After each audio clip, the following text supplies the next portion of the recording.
I was recently backed into a ferocious corner with only 2 exit points, knowing full well I would have to buy my way out of one of them. A Sony ZVE1 waited, and if I didn't buy him, the Nikon ZR would kill me. So it's those two. Which one for YouTube scrubbing cinema vloggers?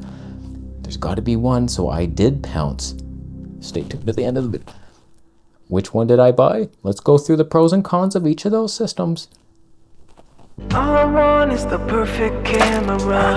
All I want is the perfect camera. So right now we're on the Canon R5 II with the EF 24mm 1.4 at 2.8 with no glimmer glass to almost try to replicate the clinical sharpness that would be my life if ZVE1 is the purchase. Getting the 28-4, slow down, the Sony 24mm 2.8. It's a tiny prime. The whole setup weighs less than 700 grams. Exact weight? 645 grams for a full frame 2.8 prime setup. Versus Nikon ZR, the 26mm would be 755. On paper, couldn't swinger 20 grams or so. So, reason enough? You might. So here's some things you might not have thought of. ZVE1 versus ZR. ZR is the new kid on the block, but ZVE1 still does some things better. When we're talking weights already, like 483 grams for the body of the Sony versus 630. That's still insane. That's Nikon's lightest full frame body. Don't quote me on that. And not even close to Sony. But stabilization comes into play. If you're talking just IBIS, Sony's does nothing at all. Nikon's not good either, but Nikon's better. When you bring in digital stabe into the mix, I found the A7S III with active stabe 10% crop was actually quite smooth. If you're careful vlogging, it was good enough. The ZVE1, when I switched over to it, it was much worse. You son of a bitch. How do I have phone service? Side rant as I hang up on my friend. My phone just expired, and so I'm trying to pay it, and they shut it off before I could pay it. And now my credit card is asking me to verify with my phone number that doesn't work. So there's no way to pay the damn thing. But somehow my friend magically gets through on some weird connection. So basically with a 10% crop, Sony is still pretty useless. When you go into dynamic active, I think it varies in how much it crops depending on your lens, because I've seen some lenses like not cropped, some are 45%. It decides. So like my Zeiss Batis turned into a hefty 30mm or something, but whatever, it worked. But Nikon also has like a 25%-ish crop that's very good. So you both have a high crop digital stabe that works brilliantly. The only advantage with Sony is you could in post do catalyst browse with just a 5% crop and it's like gimbal level. It just takes time and you lose your 10-bit, you lose so much. But with Nikon, your digital stabe doesn't work in RAW. Oh, whoops. So like, oh, I'm getting the ZR for Nikon Red RAW. Uh-oh, you don't get it. So the problem, if you're choosing those two lenses, 24 and 26mm, they become quite tight with those active stabes and the dynamics.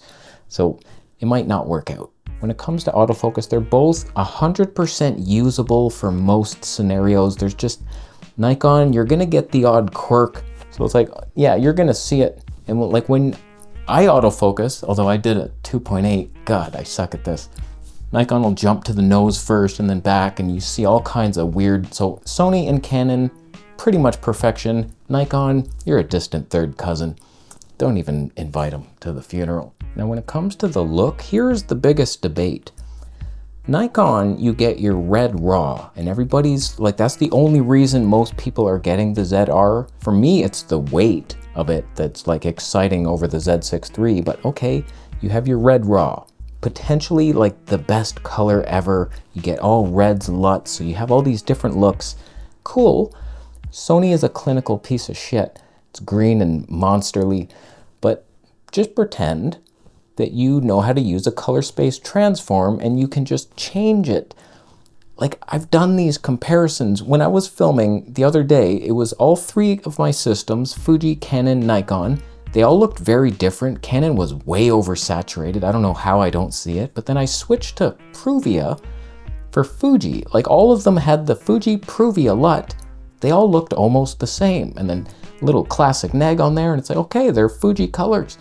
So knowing that, Sony ZVE1, all of a sudden you put some Fuji LUTs on there, you're adding a little film grain. It's like, oh my God. The only Sony footage I still have is of that owl, Sony a7S III with the 100 to 400 G Master lens. Boom, I just Fujiized it. Now you've got classic neg owls all over the place. It's like, okay, little film grain on that. Is it a movie now? You could have movies on your hand, and then you get Sony's polish with the autofocus, and then all these cool little stabilization features. I don't know, man. If you could get a good look out of a Sony, you might have something. When it comes to the specs, they both have 4K 120. Sony only crops 10%. Nikon's a full APS-C crop. I give the slight edge to the look of the Nikon, but if you're like very dependent, you set up your scene with a certain lens and it's like, I can't afford to crop in here, I need good 4K 120, Sony's better, technically. But Nikon's HD 240, only a 5% crop, is better looking than Sony's 0 crop. So I would lean Nikon for that if you like the super slow-mo, which we all love.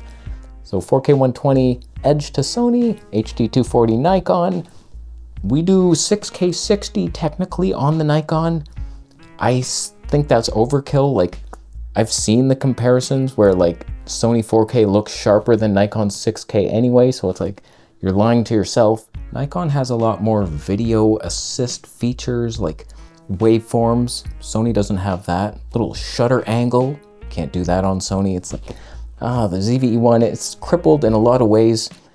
There was lacking buttons on the ZVE1 compared to an a7S III, but still more buttons than the frickin' Nikon. It was just easier to set things up with the custom modes. You could set up like 14 custom modes. I don't even know what the ZR is like because there's no dial. I forget, you dive into a menu and switch shit.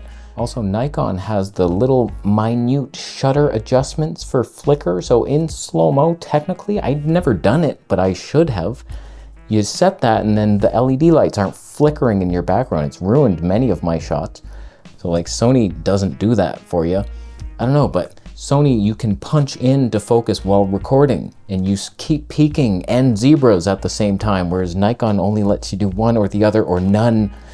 A lot of quirks in the Nikon system, and the zebras don't even look right. Sony also has more fun features like that track to focus thing, which is a gimmick.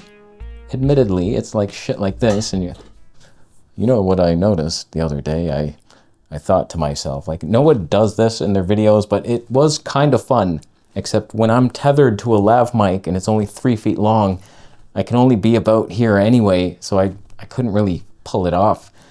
You wireless mic hobos. But that was a cool feature for Sony. It was fun, at least at times, and they also have a mode where you can stabilize in the center of your frame and you're like running and it keeps you there, and it worked just for vlogging too. It was quite good. So I don't know, more fun features on the Sony, but more video-centric features on the Nikon, but a lot of them are crippled in some way.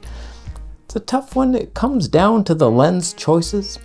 You can't say E-mount is the best because Nikon can almost pretty much adapt almost natively any E-mount lens. So unless it has stabilization in it, it's not gonna like sync stabe. So like for wildlife, that doesn't work, but okay, I don't know. I think it's a debate between Nikon's poppy lenses, which there's only like 5, versus the Zeiss lenses for Sony, which there's probably like 5 usable ones. So it's a toss-up. Most people don't care about that. There's all the Viltroxes for both systems pretty much. So I don't know, lenses, it's not like deal breakers, I must be in this. It's not like we're talking Canon RF mount where we have no autofocusing lenses from anyone but Canon, and most of the lenses suck.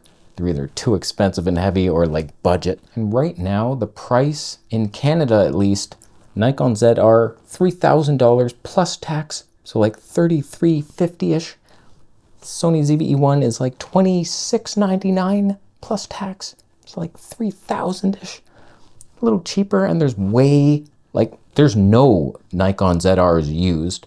There's many ZVE1s used. So like, I was looking, I saw one once for 2,000 Canadian just after I bought mine. I was like, no. And I went to go buy it, but he already sold it. I would have returned my other one from Amazon. I was like, you son of a bitch. Now I'm seeing the lowest one was $23.50. You sicken me. But much cheaper to go with Sony. But Nikon has some cheaper lenses, like the 40mm Tony 2, beautiful and cheap. 28mm 2.8, very cheap. Those are about the only ones that are really cheap. But like the 50mm 1.4, quite cheap, poppy, not bad. You get lots of used Zeiss lenses, they're cheap. So when it comes to which one should you buy and which one did I just buy,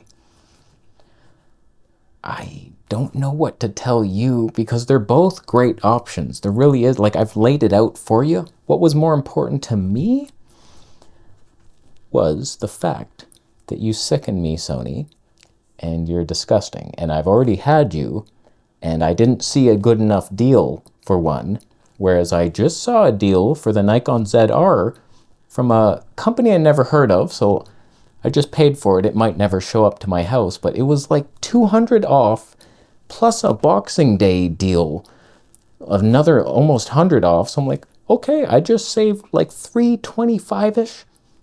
It's not bad. It's not a good deal. I will regret it because Nikon's known to chop their price and Sony retains value for a long time. So it's like, sometimes it increases. It's like buying gold or something. If I'm being honest with you, it was more of a mistake. I was on the checkout cart and I was like, pay now. It looks like I'm paying now, but am I on the final page? And I just clicked it and it was like, thank you for your order. I'm like, oh shit. Okay, guess we're committing to that. So it's on its way and I'm going to compare them with the Z6 ZR Battle. Although, unfortunately, I just sold the Z6 III. I did record some stuff in here before, so we know we'll have a little side-by-side to see who has the better colors and the better HD 240. We'll get that comparison, but I'm moving soon. You have to understand, I'm moving in less than a month, and it's like everything I have to sell it now. So like I put it up, immediately the next morning I sold it. And I was like, wow, that was fast. People love Nikon. So that is where we are right now, going down the Nikon route. Just because it's lightweight, full frame, red cinema, I have to see it.